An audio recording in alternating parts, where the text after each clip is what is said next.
Hi hello అండి, welcome back to చోటు creations. ఇవాళ ఈ వీడియోలో వచ్చేసి ఇంట్లో ఉన్నటువంటి కొన్ని ఇంగ్రీడియంట్స్ తోటి సింపుల్గా ఈజీగా జ్యూసీ కేక్ ఏ విధంగా ప్రిపేర్ చేయాలో ఈ వీడియోలో మీరు చూసేసేయండి. సో వీటికైతే పెద్దగా ఎక్కువ ఏమీ అవసరం లేదండి, ఇంట్లో రెగ్యులర్గా ఉన్న వాటితో మీరు ఈజీగా చేసుకోవచ్చు. సో ఇక్కడ ఎక్స్ట్రా కావాల్సింది వచ్చేసి డ్రై ఫ్రూట్స్ అనమాట. మీకు నచ్చినటువంటి డ్రై ఫ్రూట్స్ ఇందులో వేసుకోవచ్చు. అలాగే ఒకవేళ మీకు చాక్లెట్ కేక్ కావాలనుకుంటే ఎక్స్ట్రాగా కోకో పౌడర్ అయితే కావాల్సి వస్తుందన్నమాట.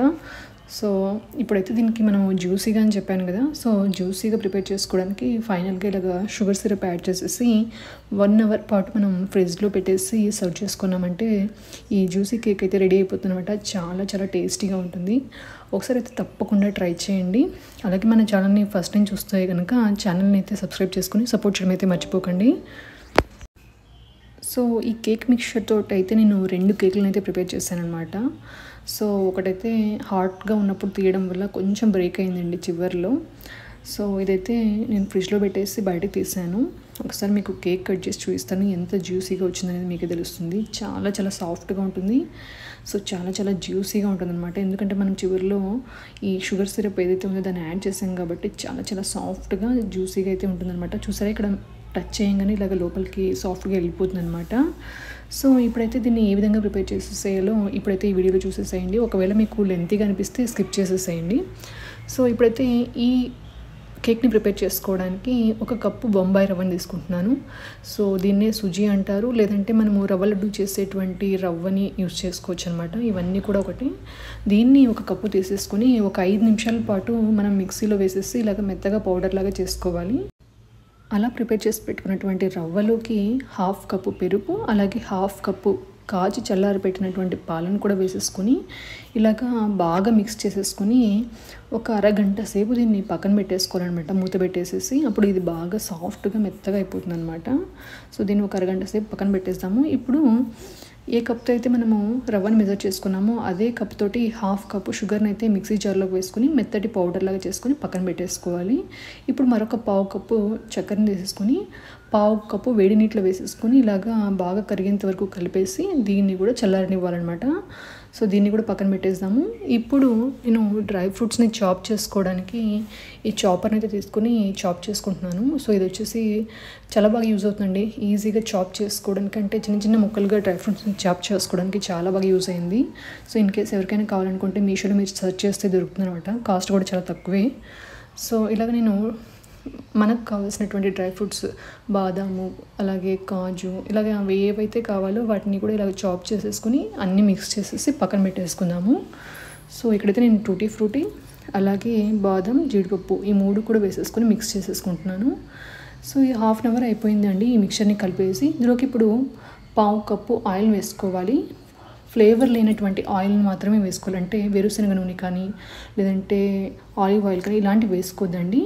సన్ఫ్లవర్ ఆయిల్ ఏదైతే ఉందో దాన్ని వేసుకోండి.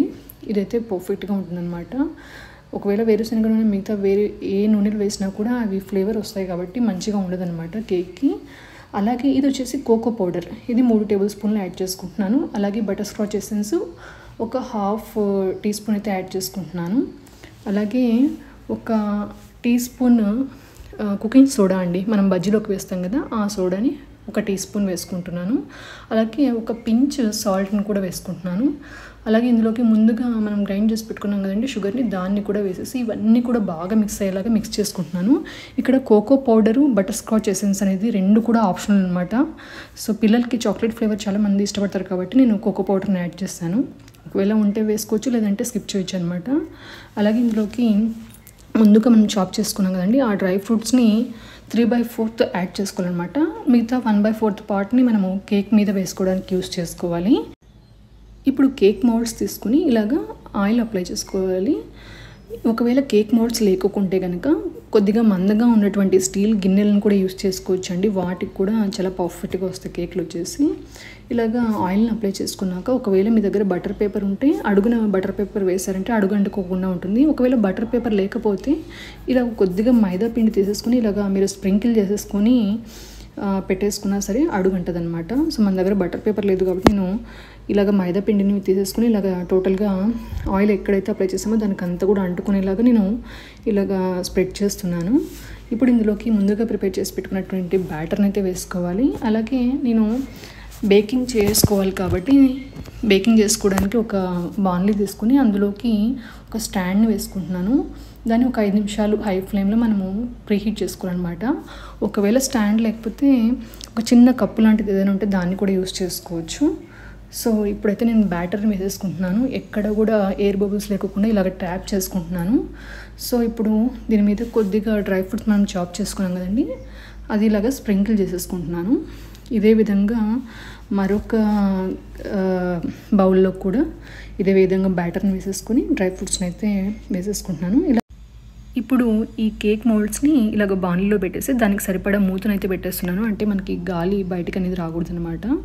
ఇలాంటి వాటిని పెట్టేసేసుకునేసి ఒక 45 నిమిషాల పాటు లో ఫ్లేమ్లో పెట్టేసుకుని మనం కుక్ చేసుకోవాలన్నమాట. చూడండి, రెండింటిని కూడా నేను బాణలిలోనే పెట్టేశాను. అలాగే దానికి కరెక్ట్గా సరిపడేటువంటి మూత అయితే పెట్టేసుకోవాలన్నమాట. ఒకసారి మనం టూత్పిక్తో గుచ్చి చూసినట్టయితే టూత్పిక్కి అంటుకోకపోతే కేక్ కరెక్ట్గా బేక్ అయినట్టు. ఇది టోటల్గా చల్లారిపోవాలండి, అప్పుడే మనం బయట తీయాలి. లేదంటే కేక్ అయితే విరిగిపోతుంది. ఏమంతట్టుకు కొంచెం వేడిగా ఉన్నా కూడా కేక్ ఇరిగిపోతుంది అనమాట. సో నాకు ఈ హాట్ షేప్ అయితే కొంచెం బ్రేక్ అయింది, కొద్దిగా వేడిగా ఉన్నట్టే తీసాను. బట్ ఈ రౌండ్ షేప్ వచ్చేసి బాగా చల్లారిపోయాక తీసాను అనమాట. ఎందుకంటే ఫస్ట్ టైం ఆల్రెడీ ఇరగొట్టాం కదా, సో అది రిపీట్ అవ్వకూడదని చెప్పేసి ఇలాగైతే చల్లారిపోయాక తీసాను. చూడండి ఎంత పర్ఫెక్ట్గా వచ్చేసిందో షేప్ అయితే. ఇది చల్లారిపోయినాక తీయడం వల్ల షేప్ అయితే చాలా రౌండ్గా నీట్గా వచ్చిందనమాట, ఎక్కడ బ్రేక్ అవ్వకుండా. ఇప్పుడు ఒక టూత్పిక్ తీసుకుని మనకి జ్యూసీ కేక్ కావాలి కాబట్టి టూత్పిక్తో ఇలాగ కేక్ అంతా కూడా చిన్న చిన్న హోల్స్ అయితే పెట్టుకునేసేసి ముందుగా ప్రిపేర్ చేసి పెట్టుకున్నటువంటి షుగర్ సిరప్ ఏదైతే ఉందో దాన్ని కేక్ మీద అంతా స్ప్రెడ్ చేయాలన్నమాట. సో అలాగ స్ప్రెడ్ చేసేసి ఆ కేక్ని మనము ఫ్రీజర్లో 1 అవర్ పెట్టామంటే కూల్ అయిపోతుంది. తినడానికి మనకి జ్యూసీగా చల్లగా చాలా బాగా అనిపిస్తుంది అనమాట. పిల్లలకు కూడా చాలా బాగా నచ్చుతుంది. సో బయట దొరికేటువంటి కేకులు తెచ్చుకోవడం కంటే కొంచెం టైం స్పెండ్ చేసి, అంటే 1 అవర్లో మనం ఈజీగా దీన్ని ప్రిపేర్ చేసుకోవచ్చు, తినేసేయచ్చు అనమాట. కొద్దిగా టైం స్పెండ్ చేస్తే ఇంట్లోనే హెల్తీగా ఈజీగా మనకు నచ్చినటువంటి డ్రై ఫ్రూట్స్ తోటి మీకు నచ్చినటువంటి షేప్స్లో ప్రిపేర్ చేసుకోవచ్చు అనమాట. ఒకవేళ కోకో పౌడర్ లేకపోతే దాన్ని స్కిప్ చేయొచ్చు. సో అప్పుడు మనకి కేక్ అనేది వైట్గా వస్తుంది. ఒకవేళ కోకో పౌడర్ ఉంటే వేసుకుంటే మనకి చాక్లెట్ కేక్ అనేది రెడీ అయిపోతుంది అనమాట. చూసారు కదండి ఎంత ఈజీనో. జస్ట్ కొద్దిగా ఓపికతో కొంచెం టైం స్పెండ్ చేస్తే చాలు. ఇంట్లో మీరు ఎంత క్వాంటిటీ కావాలంటే అంత క్వాంటిటీ ప్రిపేర్ చేసుకోవచ్చు. బేకింగ్ చేసుకోవడానికి ఓవెన్స్ కానీ లేదంటే ఏమీ అవసరం లేదు. ఇంట్లో ఉన్నటువంటి వస్తువులతోటి మీరు ఈజీగా బేక్ చేసుకోవచ్చు. అలాగే కేక్ మౌల్డ్స్ కూడా అవసరం లేదండి. మామూలుగా ఉన్నటువంటి స్టీల్ గిన్నెలు, అంటే అడుగు మందం ఉన్నటువంటి స్టీల్ గిన్నెలే యూస్ చేసి మీరు బేక్ చేసుకోవచ్చు అనమాట. సో చూసారు కదండి, ఎక్కడో బయటకు వెళ్ళి షాప్స్కి వెళ్ళి తీసుకోవడం కంటే ఇంట్లో ఇలాగే ఈజీగా హెల్తీగా మీరే ప్రిపేర్ చేసుకోవచ్చు. సో ఒక 1 అవర్ అయితే దీన్ని ఫ్రిడ్జ్లో పెట్టేస్తాము. 1 అవర్ తర్వాత నేను కట్ చేస్తున్నాను. సో ఇప్పుడు చూడండి ఎంత జ్యూసీగా ఎంత సాఫ్ట్గా ఉంటుందంటే చాలా బాగుంటుంది. తప్పకుండా ఒకసారి ట్రై చేయండి. ఎలా వచ్చిందో నాకు కామెంట్ సెక్షన్లో కామెంట్ చేయడం అయితే మర్చిపోకండి. సో ఈ వీడియో మీ అందరికీ తప్పకుండా యూజ్ అవుతుందని చెప్పేసి ఈ వీడియోని అయితే నేను పోస్ట్ చేస్తున్నాను. ఈ వీడియో కనుక మీకు నచ్చినట్టయితే ఈ వీడియోని లైక్ చేయండి, షేర్ చేయండి. అలాగే మన ఛానల్ని ఫస్ట్ టైం చూస్తున్నట్టయితే కనుక ఛానల్ని సబ్స్క్రైబ్ చేసుకొని సపోర్ట్ చేయడం అయితే మర్చిపోకండి. Thank you.